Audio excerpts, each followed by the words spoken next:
रही dear viewers, आज हम डिस्कस कर रहे हैं organisational buying process in marketing management. Last week में हमने डिस्कस किया था सेगमेंटेशन, टारगेटिंग एंड पोजीशनिंग। अच्छा, इसमें हमारा ऑब्जेक्टिव ये है कि ऑर्गेनाइजेशनल प्रोडक्ट्स क्या हैं और consumer products and organisational products और प्लस कंज्यूमर मार्केट और बिजनेस मार्केट में क्या डिफरेंस है।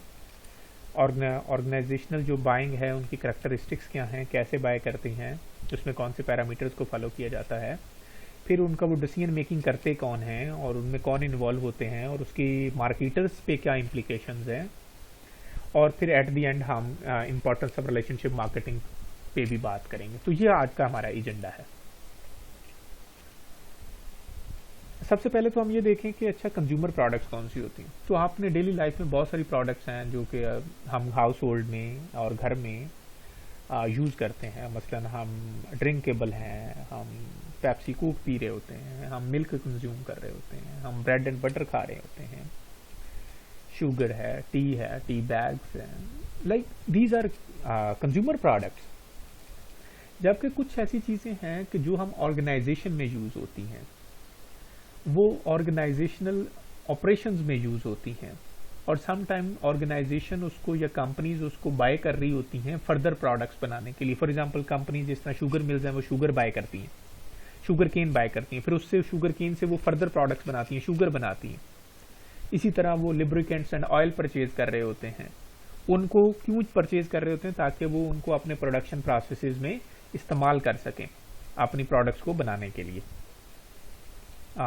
और समटाइम वो उसको रील सेल पर्पस के लिए भी उसको बाय कर रहे होते हैं। तो these are like organisational products. तो अब आपको मेरे ख्याल में आइडिया होगा कि कंज्यूमर प्रोडक्ट्स कौन सी होती हैं और ऑर्गेनाइजेशनल प्रोडक्ट्स कौन सी होती हैं। तो इन फाइनल कंज्यूमर प्रोडक्ट्स वो प्रोडक्ट्स हैं जो लोग अपने पर्सनल यूज़ के लिए या हाउस होल्ड यूज़ के लिए बाय करते हैं, जबकि कंज्यूमर ऑर्गेनाइजेशनल प्रोडक्ट्स वो प्रोडक्ट्स हैं कि जो लोग उसको बाय करते हैं फॉर फर्दर प्रोसेसिंग और रीसेल पर्पस के लिए। तो हमने ये देखा कि कंज्यूमर प्रोडक्ट्स और ऑर्गेनाइजेशनल प्रोडक्ट्स में क्या क्या डिफरेंस है।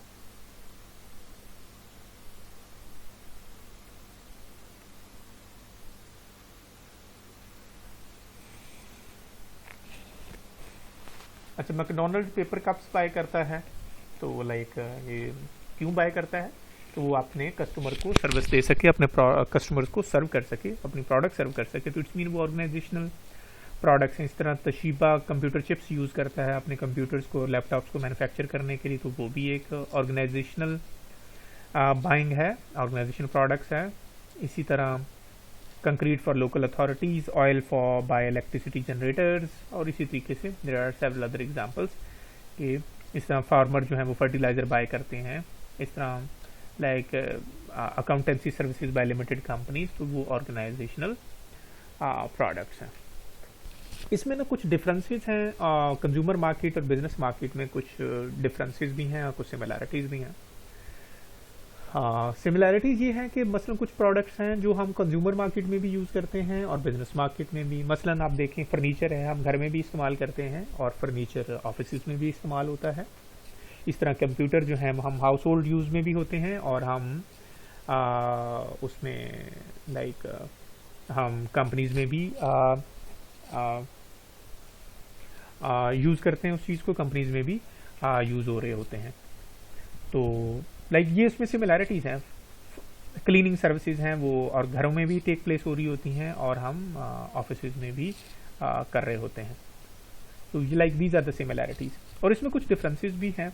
डिफरेंसेस ये है कि लाइक कंज्यूमर मार्केट में जो प्रोडक्ट्स हम बाय करते हैं वो हम पर्सनल यूज़ या हाउस होल्ड यूज़ के लिए हम उसको यूज़ करते हैं, जबकि बिजनेस मार्केट में या ऑर्गेनाइजेशनल मार्केट में हम क्या करते हैं कि वो प्रोडक्ट्स को हम फर्दर मैन्युफैक्चरिंग के लिए यूज़ करते हैं, अपनी रीसेल पर्पसेस के लिए उसको बाय करते हैं, और समटाइम अपने जो ऑर्गेनाइजेशन के ऑपरेशंस हैं उनको चलाने के लिए हम उसको यूज़ करते हैं। तो इट मीन्स कि उनमें कुछ सिमिलैरिटीज़ भी हैं, कुछ डिफरेंसेस भी हैं।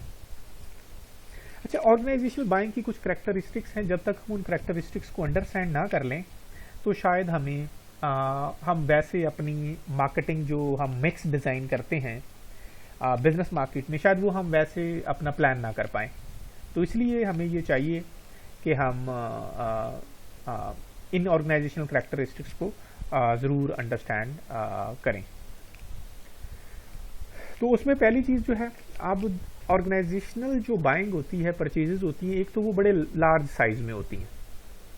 उसका साइज़ जो कंज्यूमर मार्केट में परचेजेस छोटी छोटी परचेजेस होती हैं फ्यू थाउजेंड्स की, जबकि उनमें millions and billions of rupees की परचेजेस होती हैं कि लार्ज क्वांटिटी में होती हैं। पहली बात तो कि ऑर्गेनाइजेशनल जो बाइंग होती हैं वो लार्ज क्वांटिटी में होती हैं, और उसमें लाइक कस्टमर का साइज़ भी बड़े लार्ज होते हैं, और जबकि इन कंज्यूमर बाइंग में हम स्मॉल क्वांटिटी में बाय करते हैं और कंज्यूमर लेकिन उसमें ज़्यादा होते हैं। एक बात तो ये। दूसरी ऑप्शन ये होती है कि देखें जो ऑर्गेनाइजेशनल बाइंग होती है उसका बड़ा एक कम्प्लेक्स प्रोसेस है। कम्प्लेक्स प्रोसेस ये है कि पहले उसकी कोई डिमांड जनरेट करता होगा, अच्छा हमने ये चीज़ें बाय करनी है, फिर उसकी स्पेसिफिकेशन बनाई जाती होगी कौन सी चीज़ें बाय करनी है, फिर वेंडर या कॉन्ट्रैक्टर से कांटेक्ट किया जाता होगा या टेंडर दिया जाता होगा, फिर वो अपनी ऑफर्स देते होंगे, फिर उनकी एवेल्युएशन होती होगी, तो देन वो बाइंग प्रोसेस परचेजेस होती है। तो इट्स मीन ऑर्गेनाइजेशनल जो बाइंग है वो इसके कम्प्लेक्स प्रोसेस है। जबकि कंज्यूमर मार्केट में क्या होता है कि अगर हमने कोई चीज़ बाय करनी है तो हम मार्केट में जाते हैं और मार्केट से हमें जो चीज़ अच्छी लगती है हम उसको बाय कर लेते हैं, हम उसको ना परचेज कर लेते हैं। उसको ना हम लाइक जो भी अच्छी चीज़ लगी जो हमें रिक्वायरमेंट के अकॉर्डिंगली है तो हम उसको बाय कर लेते हैं। तो इसका ऐसा कोई कम्प्लेक्स प्रोसेस नहीं है। मोस्टली हम इसमें एक दो लोग इन्वॉल्व होते हैं जो कंज्यूमर बाइंग होती है, कि हम खुद इन्वॉल्व होते हैं या हमारा कोई फैमिली मेम्बर जो हमारे साथ जा रहा होता है तो उसकी थोड़ी सी इनपुट होती है कि अच्छा ये चीज़ बाय कर लो और ये चीज़ बाय ना करो। अदरवाइज लाइक बड़े रेयरली होता है कि बहुत ज़्यादा लोग इन्वॉल्व हों। लेकिन ऑर्गेनाइजेशनल बाइंग में तो काफ़ी सारे लोग इन्वॉल्व होते हैं, टेक्निकल पर्सन इन्वॉल्व होते हैं जो उसको बाइंग करते हैं। तो इट्स मीन ऑर्गेनाइजेशनल बाइंग एक बड़ा कम्प्लेक्स प्रोसेस है। फिर उसमें जो बाइंग होती है वो स्पेसिफिकेशन के अकॉर्डिंगली होती है कि अच्छा ये लैपटॉप चाहिए, उसकी ये स्पेसिफिकेशन होंगी, अच्छा ये उसकी इतनी स्क्रीन होगी, ये वाला ब्रांड होना चाहिए। It's mean they make the purchases according to the requirements. लेकिन कंज्यूमर मार्केट में ऐसा नहीं होता। कंज्यूमर मार्केट में हम ये तो प्रोडक्ट तो माइंड में रख लेते हैं कि अच्छा हमने एक लैपटॉप बाय करना है, लेकिन उसकी स्पेसिफिकेशन शायद क्लियर नहीं होती। हम उधर जाके मार्केट में देखते हैं, जो हमें लैपटॉप अच्छा लगे वो हम बाय कर लेते हैं। लेकिन ऑर्गेनाइजेशनल बाइंग में क्लियर स्पेसिफिकेशन होती है और उससे हम बायर नहीं जा सकते। फिर ऑर्गेनाइजेशनल मार्केट में ये भी होता है कि अच्छा ऑर्गेनाइजेशन डिफरेंट किस्म की प्रोडक्ट्स बना रही होती है, तो उसमें रेसिप्रोकल बाइंग भी हो जाती है। रेसिप्रोकल बाइंग ये होती है कि फॉर एग्जांपल एक कंपनी फर्नीचर बना रही है तो दूसरी से उसमें कोई पैनलिंग की शीट बना रही है, कोई ऑफिस डेकोरेशन की कोई चीज़ें बना रही होती है, तो वो कंपनी कह सकती है कि अच्छा भी मैं आपसे ना फर्नीचर बाय करूँगा, और दूसरी कंपनी कहती है कि मैं आपसे ना डेकोरेशन की जो ऑफिस डेकोरेशन के शीट्स हैं मैं वो बाय करूँ। तो इसमें there could be reciprocal buying. तो ये होता है समटाइम ऑर्गेनाइजेशनल उसमें परचेजेस में। फिर इसमें नेगोशिएशन बड़ी होती है जी। नेगोशिएशन इन द सेंस कि जो कम से कम रेट देगा उसी से परचेजेस बाइंग की जाएगी। और इसमें बड़ा एक टेक्निकल क्राइटेरिया होता है जी ऑर्गेनाइजेशनल बाइंग में, जिसको हमें फॉलो करना पड़ता है कि एक परचेजेस करते हुए कि उस टेक्निकल क्राइटेरिया चॉइसेस के बाद ही हम लाइक उसको ना परचेजेस करते हैं किसी भी प्रोडक्ट को, उससे हम बाय ऑन नहीं जाते। लेकिन कंज्यूमर मार्केट में तो हमें जो चीज़ प्रोडक्ट अच्छी लगी हम उसको बाय कर लेते हैं। और इसमें लॉट ऑफ रिस्क भी इन्वॉल्व होता है क्योंकि हम बहुत सारी चीज़ें बल्क में बाय कर रहे होते हैं, तो अगर वो ठीक स्पेसिफिकेशन के अकॉर्डिंगली ना हो तो उसमें रिस्क भी है कि इतने सारी अमाउंट वेस्ट होगी। फिर ये है कि जो ऑर्गेनाइजेशनल बाइंग होती है ना वो डिमांड ड्रिवन होती है। Demand driven in a sense कि ना देखें फॉर एग्जांपल अगर मार्केट में शुगर की डिमांड बढ़ गई है तो शुगर कंपनीज क्या करेंगी, वो शुगर केन ज़्यादा बाय करेंगी। वो क्यों ज़्यादा बाय करेंगी, ताकि वो शुगर बैग्स ज़्यादा से ज़्यादा बना सकें। तो इट्स मीन शुगर केन की डिमांड ड्राइव डिमांड है इसी से शुगर की शुगर प्रोडक्ट्स की। तो लाइक ऑर्गेनाइजेशनल जो बाइंग में ना ड्राइव डिमांड भी काम करती है। तो ये बेसिकली करैक्टरिस्टिक्स हैं एक बिजनेस मार्केट की, ऑर्गेनाइजेशनल मार्केट की। तो हमें इन कम्प्लेक्सिटी को, इनकी करैक्टरिस्टिक्स को अंडरस्टैंड करना बहुत ज़रूरी है ताकि हम ये डिसीजन उसके अकॉर्डिंगली कर सकें। एज ए मार्केटर हम अपना प्लान कर सकें और उन प्रोडक्ट को हम सक्सेसफुल बना सकें, अपनी प्रोडक्ट उस और बिजनेस मार्केट में हम सक्सेसफुल हो सकें। तो अच्छा, डिसीजन मेकिंग इस ऑर्गेनाइजेशन में डिसीजन मेकिंग कैसे होती है इसको हमने अंडरस्टैंड करना है।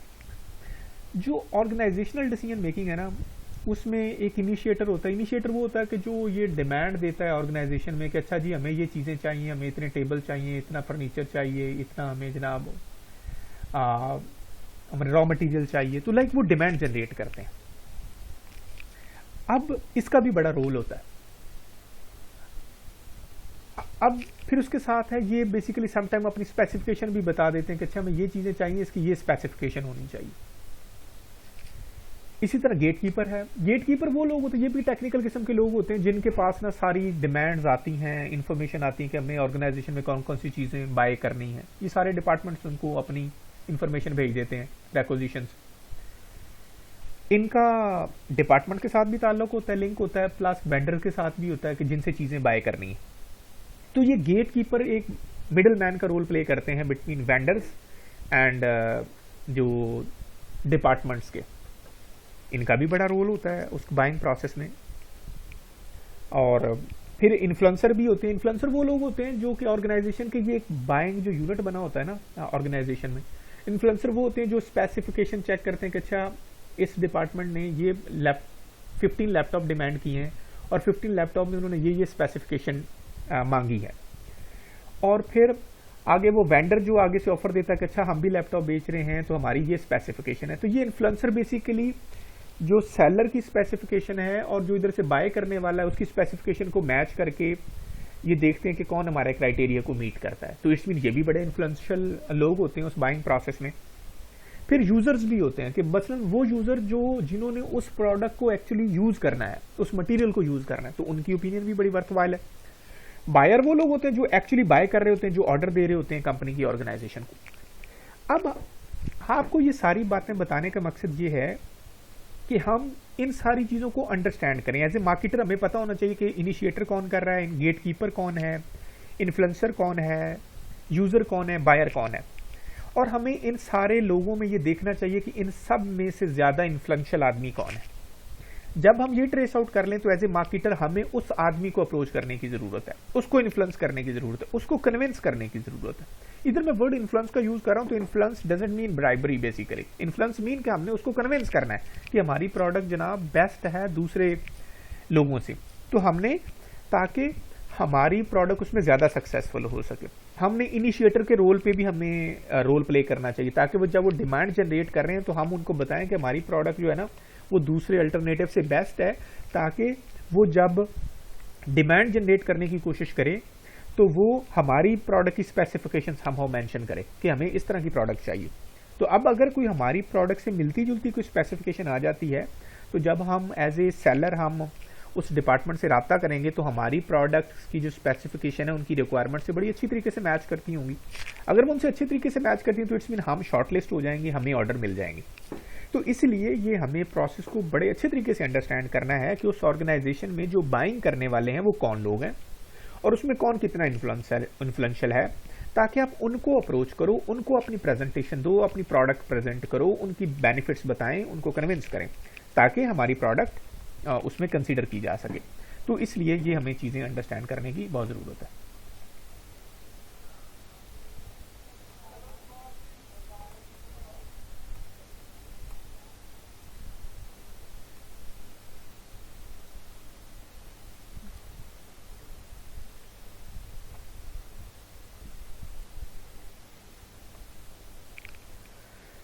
अच्छा, इसकी मैंने इम्प्लीकेशन आपको बता दी है कि नीड टू आइडेंटिफाई की actors in the buying decision, कि हमने सारे बाइंग यूनिट में कौन ज़्यादा कितना इन्फ्लुएंशियल है हमने उसको जानने की ज़रूरत है, ताकि उसको हम अप्रोच कर सकें और कन्विंस कर सकें कि हम एक बेस्ट हम सप्लायर हैं।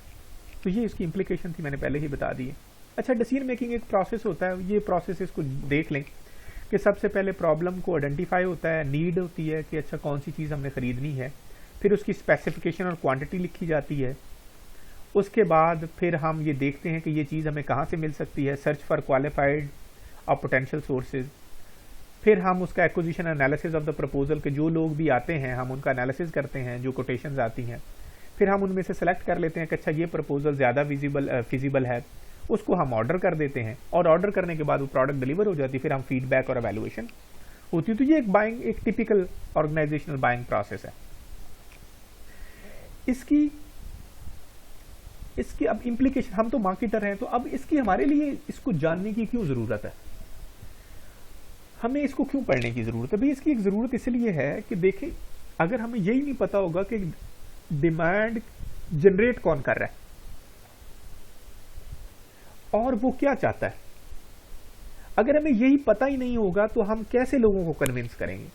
तो आप उन लोग जो डिमांड जनरेट करने वाले हैं उनसे लाइजन में रहें, उनसे जाके मिलें, उनके प्रॉब्लम को जानने की कोशिश करें और अपना सोल्यूशन उनको दें और उनको बताएं कि जो आपके पास प्रोडक्ट है ये बेस्ट सोल्यूशन है आपकी नीड का, आपकी प्रॉब्लम का। फिर क्या होगा, और उसको स्पेसिफिकेशन भी बताएं। फिर ये होगा कि जब वो डिमांड जनरेट करेगा वो कहेगा कि फॉर एग्जांपल उसको एक लैपटॉप चाहिए, अब उसे नहीं पता बेचारे को कि लैपटॉप की स्पेसिफिकेशन क्या है। अब आप मार्केटर है, आप उसके पास जाएं, आप अपनी प्रोडक्ट भी ले जाएं, उसे दिखाएं कि इसको यूज करें, ये देखें कैसी कितनी अच्छी प्रोडक्ट है, उसको स्पेसिफिकेशन भी बताएं कि इसकी स्पेसिफिकेशन ये है। जब वो कन्विंस हो गया कि आपकी प्रोडक्ट बहुत अच्छी है, तो जब वो डिमांड जनरेट करेगा वो कहेगा अच्छा जी मुझे 20 लैपटॉप चाहिए और 20 लैपटॉप इस स्पेसिफिकेशन के होने चाहिए, और उसने वो स्पेसिफिकेशन बताई है जो आपने उसके साथ शेयर की। वो क्यों बता रहा है? क्योंकि उसने आपकी प्रोडक्ट को देखा और वो फुली सेटिस्फाइड हुआ आपकी प्रोडक्ट के साथ, तो इस वजह से उसने वो चीज़ बता दी, स्पेसिफिकेशन में मेंशन कर दी।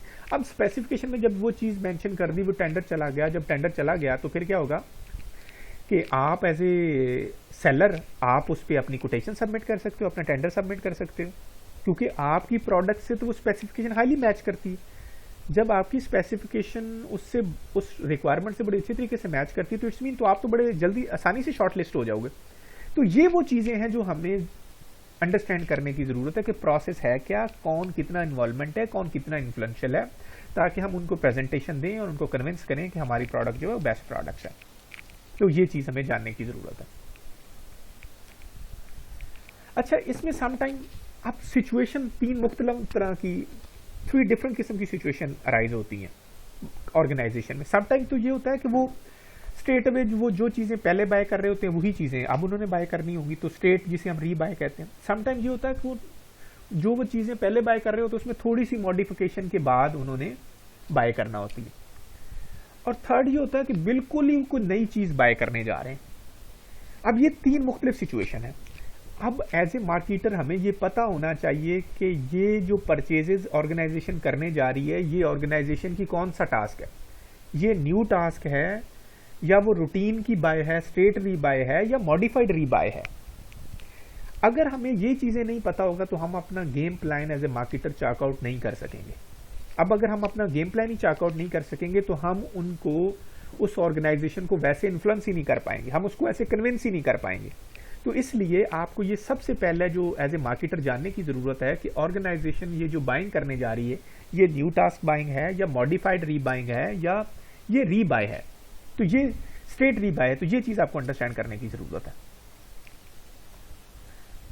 अब न्यू टास्क बाइंग ये होती है कि ऑर्गेनाइजेशन को उस चीज़ की ज़रूरत पहली दफ़ा हुई है। मसलन जिस तरह पाकिस्तान में सिक्योरिटी के इश्यूज थे तो गवर्नमेंट इंस्टीट्यूशन ने security cameras, security surveillance system install करवाना था। अब ये तो पहले नहीं था इंस्टीट्यूशंस में, गवर्नमेंट इंस्टीट्यूशन में। अब ये उस ऑर्गेनाइजेशन में ये एक न्यू टास्क बाइंग थी, एक नया नीड जनरेट हुई थी। अब ऑर्गेनाइजेशन ने जब चीज़ें वो सिक्योरिटी सर्वेलेंस कैमरा जो है, सर्वेलेंस सिस्टम जो था वो पहले कभी नहीं बाय किया, अब उन्होंने पहली दफ़ा बाय करना है। जब उन्होंने पहले नहीं बाय किया तो इट्स मीन उनको इनकी स्पेसिफिकेशन का भी नहीं पता होगा कि स्पेसिफिकेशन क्या है, कितने कैमरे चाहिए, क्या केबल होगी, केबल की स्ट्रेंथ क्या होगी और क्या सिस्टम क्या चाहिए, सिक्योरिटी सिस्टम कैसा होना चाहिए, स्टोरेज कैपेसिटी कितनी होनी चाहिए, उनके नाम चीज़ों के क्या होंगे, उनको ये चीज़ें नहीं पता। तो फिर अब इस स्टेज पे अगर हमें ये पता ही नहीं है कि ऑर्गेनाइजेशन जो बाय करने जा रही है वो किस स्टेज पे है, तो हम क्या करेंगे? अगर एज ए मार्केटर हमने ऐसे प्लान चॉकआउट ना किया, हम वो विन नहीं कर सकेंगे। या फॉर एग्जांपल ऑर्गेनाइजेशन पहली दफा जनरेटर परचेज करने जा रही है, इलेक्ट्रिसिटी जनरेटर। अब क्योंकि वो पहली दफा परचेज कर रही है, उन्हें नहीं पता कि स्पेसिफिकेशन क्या होती हैं, क्या चीजें होती हैं, उसमें पूरा सिस्टम कैसे बनता है, इलेक्ट्रिसिटी जनरेटर जो है उनकी रिक्वायरमेंट्स क्या, उनको नहीं पता। अब अगर हमें ये पता चल गया कि ऑर्गेनाइजेशन ये चीज पहले फर्स्ट टाइम बाय कर रही है, तो हम एज ए मार्केटर, हमारा एक ऑफिशियल उस ऑर्गेनाइजेशन के पास जाएगा, उसको बताएगा कि अच्छा आपको ये चीज़ चाहिए, अच्छा जी इसका हमारे पास सोल्यूशन है, हम बड़े अरसे से जनाब ये चीज़ें प्रोवाइड कर रहे हैं, सेल कर रहे हैं मार्केट में। तो वो क्या करेगा, वो आपको पूरी स्पेसिफिकेशन आप उनको बताएं, उनको कन्विंस करें ये कैसे काम करेगा, उसमें उनको ये बेनिफिट्स बताएं कि अच्छा इस तरह की केबल लें, इस तरह की ये चीज़ें लें, इस तरह की कैमरा क्वालिटी होनी चाहिए, इस तरह की स्टोरेज कैपेसिटी होनी चाहिए, आपकी इतनी लेंथ होगी, इतनी विड्थ होगी, like convince them in detail और provide the information in detail, ताकि वो कन्विंस हो। उनको स्पेसिफिकेशन भी बताएं कि अगर आप अच्छा सिस्टम चलाना चाहते हो तो ये उसमें खूबियाँ होनी चाहिए, ये इक्विपमेंट लें। फिर जब वो कन्विंस हो जाएगा तो फिर उसको स्पेसिफिकेशन भी बना के दें, उनकी हेल्प करें उनको स्पेसिफिकेशन बनाने में। अब जाहिर है आप तो अपनी प्रोडक्ट को प्रमोट कर रहे हो, उसकी स्पेसिफिकेशन बता रहे हो, तो जब वो रिक्विजिशन बनाएगा तो उसमें डेफिनेटली वो जो आपकी स्पेसिफिकेशन आपने बताई है वो वाली स्पेसिफिकेशन मेंशन करेगा। जब वो वाली स्पेसिफिकेशन मेंशन करेगा और टेंडर हो जाएगा तो जाहिर है कि वो जो स्पेसिफिकेशन उसमें मेंशन की गई है वो आपकी प्रोडक्ट से बड़ी ही ज़्यादा रेलिवेंट है।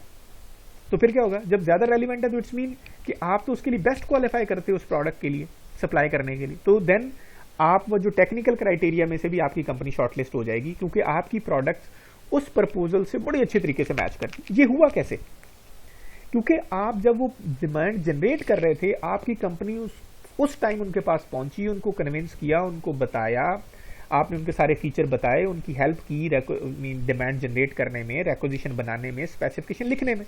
तो इसकी वजह से अब आपकी कंपनी को हेल्प हो रही है। अब वो कंपनी जो सोई पड़ी है इस स्टेज पे, उनके मार्केटर सोए पड़े हैं, तो वो शायद इस चीज़ पे बेनिफिट नहीं आपको हुआ। तो इसलिए आपको ये जानने की ज़रूरत है कि कंपनीज को किस टाइम किस तरह की वो बाइंग कर रही है, पहली दफ़ा बाय कर रही है या वो रूटीन में बाइंग कर रही है। इसकी मैंने एग्जांपल दिया था कि न्यू आईटी फैसिलिटी, तो इस केस में आपको बहुत ज़्यादा high information requirement from many supplier, तो आप उनको ज़्यादा से ज़्यादा इन्फॉर्मेशन दें ताकि आप सक्सेसफुल हो सकें। समटाइम ऑर्गेनाइजेशन क्या करती हैं कि मॉडिफाइड रीबाय, हम जैसी ऑर्गेनाइजेशन पहली प्रोडक्ट्स बाय कर रही होती हैं उनमें कुछ थोड़ी बहुत ही मॉडिफिकेशन करके मॉडिफिकेशन आ जाती है, तो वो डिमांड कर रही होती है। इसमें फिर क्या करना चाहिए, और लेकिन वो बायर्स को डिलीवरी भी बड़ी जल्दी चाहिए और लोअर प्राइसेस पे चाहिए, और जनाब उन्हें थोड़ी सी मॉडिफिकेशन भी चेंज चाहिए। तो इसमें उन लोगों को बेनिफिट ले सकते हैं वो सप्लायर जो ऑलरेडी उस कंपनी के साथ काम कर रहे हैं।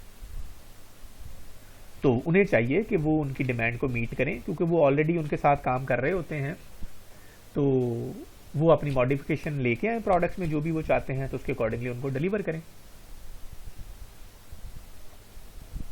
इसमें regular supplier become more competitive and new supplier may be included. अगर हम उसमें काम नहीं करेंगे, हम कहेंगे कि नहीं हम नहीं ये सप्लाई कर सकते, तो ज़ाहिर न्यू सप्लायर आएंगे, जब न्यू सप्लायर मार्केट में एंटर होंगे तो वो आपको रिप्लेस करेंगे ना।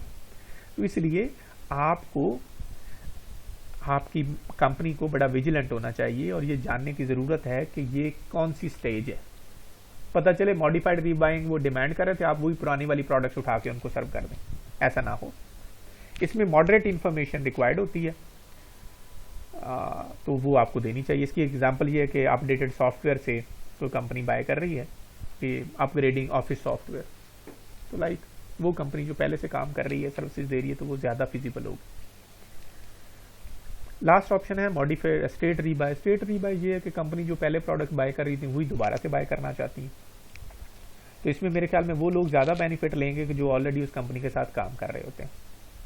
तो इसमें इन्फॉर्मेशन तो ज़्यादा नहीं चाहिए होती है उन कंपनीज को, तो आपको सिर्फ ये कि उनके साथ अच्छे रिलेशनशिप बिल्ड करें, अपनी सर्विसेज अच्छी करें, अपने प्रोडक्ट को टाइम पे डिलीवरी दें, और यानी कि अच्छे रिलेशनशिप मेंटेन करने की ज़रूरत है ताकि वो आपसे सेटिस्फाइड रहें। और सेटिस्फाइड रहेंगे तो अगर स्टेट बाय रीबाय होती है, स्टेट रीबाय है, तो ऑटोमेटिकली आपको ऑर्डर देंगे क्योंकि वो आपसे सेटिस्फाइड है, वो समझते हैं कि ये आदमी बड़ा अच्छे तरीके से हमारे साथ काम कर रहा है, प्रोडक्ट को टाइम पे डिलीवर करता है, तो वो आपको ही ऑर्डर देंगे। तो इसलिए इसमें मैंने इम्प्लीकेशन सारी साथ साथ बता दी है कि जब तक हमें ऑर्गेनाइजेशन का ये नहीं पता होगा कि वो कौन सी स्टेज पे है, हम शायद अपना प्लान चेकआउट नहीं कर सकते।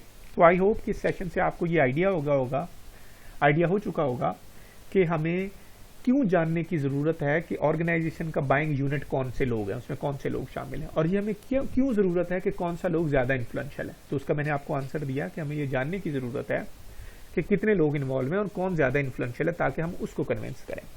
इसी तरह जब तक हमें ये नहीं पता होगा कि ऑर्गेनाइजेशन किस स्टेज पे है, वो रीबाय कर रही, स्टेट रीबाय कर रही है या मॉडिफाइड रीबाय है या न्यू टास्क है, ताकि अगर हमें ये नहीं पता होगा तो शायद हम उसके अकॉर्डिंगली प्रिपेयर नहीं होंगे। अगर प्रिपेयर नहीं होंगे तो शायद हम वो बिजनेस अपॉर्चुनिटी लूज कर दें। तो इसीलिए हमें ऑर्गेनाइजेशन की इन स्टेजेस को भी जानने की जरूरत है, उसके अकॉर्डिंगली अपना गेम प्लान भी चार्ट आउट करें। तो thank you very much. Next lesson में हम एक्सटर्नल एनवायरनमेंट एनालिसिस को डिस्कस करेंगे। Thank you very much.